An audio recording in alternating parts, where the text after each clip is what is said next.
مشتے غبار ہوں۔ پیر فارسی کا لفظ ہے بنیادی طور پر، اور پیر کا معنی ہے برا آدمی۔ عموماً ہوتا یہ ہے کہ برکات نبوت علی صاحب الصلاۃ والسلام کے دو حصے ہیں: تعلیمات رسول اللہ صلی اللہ علیہ وسلم، برکات رسول اللہ صلی اللہ علیہ وسلم۔ تعلیمات میں سر فہرست قرآن کریم ہے، مخلوق کو حضور کی زبان اطہر سے پہنچا، وہی حضور نے سنی، کوئی دوسرا اس کو سننے والا نہیں۔ بالکل ٹھیک۔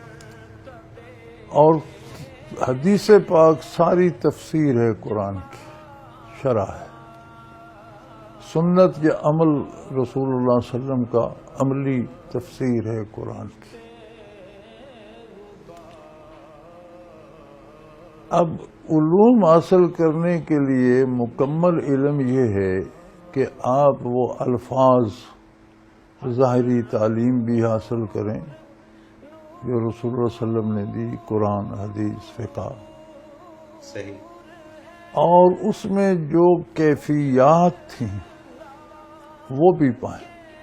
تو کچھ لوگوں نے قناعت کر لی کہ ظاہری الفاظ مبارک ازبر کر لیے، ان پر یقین بھی کر لیا، ان پر عمل بھی کر لیا، اور یہ نجات کے لیے کافی بھی۔ کچھ اس سے زیادہ اولو العزم نکلے، انہوں نے کہا وہ کیفیات بھی آنی چاہیے۔ سبحان اللہ، سبحان اللہ۔ جب حضور اکرم صلی اللہ علیہ وسلم اخلاقیات کی بات کرتے ہیں تو اخلاقیات کی کیفیت دل میں آنی چاہیے۔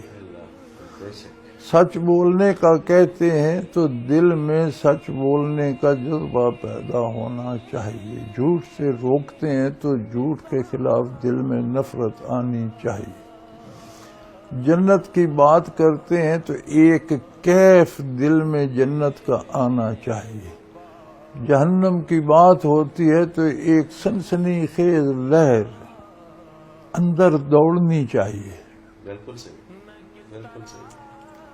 تو جن لوگوں نے یہ کیفیات حاصل کی، صحابہ کو تو ایک نگاہ میں مل گئی، بالکل ٹھیک۔ اور وہ اتنی کبھی ملی کہ تابعین کو بھی ایک نگاہ میں مل گئی، تبع تابعین کو بھی ایک نگاہ میں مل گئی۔ یہ قوت تھی دینے والے کی، آقا نامدار صلی اللہ علیہ وسلم کی، کہ 3 نسلوں میں تقسیم ہوتی ہے۔ اب اس کے بعد حاصل کرنا پڑی۔ اب جن لوگوں نے محنت کی، عمریں لگائیں، کیفیات حاصل کرنا آسان نہیں ہوتا کہ آپ کوئی جملہ سنیں، اس کی کیفیت دل پہ وارد کریں، یہ آسان نہیں ہے۔ حضرت علی رضی اللہ عنہ کا قول ہے، فرمایا اگر آج قیامت قائم ہو جائے، سب کچھ سامنے آ جائے تو مجھے کوئی حیرت نہیں ہو۔ یعنی وہ جنت، دوزخ، حشر کی کیفیات دل میں اس طرح وارد ہیں جیسے میں سب کچھ دیکھ رہا ہوں۔ اگر ہو جائے تو کوئی حیرت نہیں ہوگی، سب کچھ میرے سامنے۔ بالکل صحیح۔ تو اس میں لوگوں نے عمریں لگائیں تو عموماً اس قابل ہونے تک کہ وہ کیفیات سمو سکیں عمریں گزر جاتی تھیں، بوڑھے ہو جاتے تھے۔ تو لفظ ان کے لیے پیر منتخب ہوا، کیونکہ اکثر بزرگ ہی ہوتے تھے، بوڑھے ہوتے تھے، عمر رسیدہ ہوتے تھے۔ بالکل صحیح، اللہ، تو یہ پیر کی ڈیفینیشن ہے۔ بالکل صحیح۔ اب پیر مرید کا رشتہ فقط یہ رہ گیا کہ پیر وہ ہے جس کے پاس علوم ظاہر بھی ہوں اور ان کی کیفیات قلبی بھی ہوں، اور صرف ہوں نہیں، وہ آگے دینے کی قوت بھی رکھتا ہو۔